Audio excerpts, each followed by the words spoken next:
S M Farhad এবং সাদিক কায়েমের নামটা আগে থেকে পূরণ করা ছিল, সেটা জানা গেছে।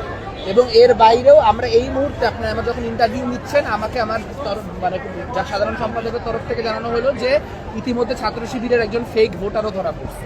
তো এই তাহলে তো এই গোটা মানে এই এলাকায় যত ভোট হয়েছে সব বাতিল হয়ে যাওয়া উচিত, কারণ আমরা আমাদের পোলিং এজেন্ট মারফত আরও কিছু সফট ম্যানিপুলেশনের কাহিনী জানতে পারছি। আমরা জানতে পারছি আমাদের পোলিং এজেন্ট যখন ভিতরে ভোট দিতে ঢুকছে তখন সেখানে আগে থেকে পূরণ করা দুইটা অন্য কাগজ ছিল, যে একটা কাগজ হচ্ছে পুরাটা শিবিরের প্যানেলের কাগজ, আর একটা কাগজ হচ্ছে সম্পূর্ণরূপে ছাত্রী সংস্থার কাগজ, রোকেয়া হলের হল সংসদের জন্য। তো এগুলোও তো সফট ম্যানিপুলেশন। মনে করেন আপনি পূরণ করতে ঢুকছেন, আপনি জানেন না আপনি কি পূরণ করবেন, বা আপনার একটা দুইটা নিয়ে আপত্তি আছে বা আপনার অনিশ্চয়তা আছে, তখন আপনি যখন এটা দেখবেন আপনিও তো সেভাবে পূরণ করে দিবেন। তার মানে গোটা ক্যাম্পাসে এই জিনিসটা হচ্ছে। 21 হলের ক্ষেত্রে আমরা এই কাহিনী দেখতে পাইলাম, রোকেয়া হলের ক্ষেত্রে এই কাহিনী দেখতে পারলাম।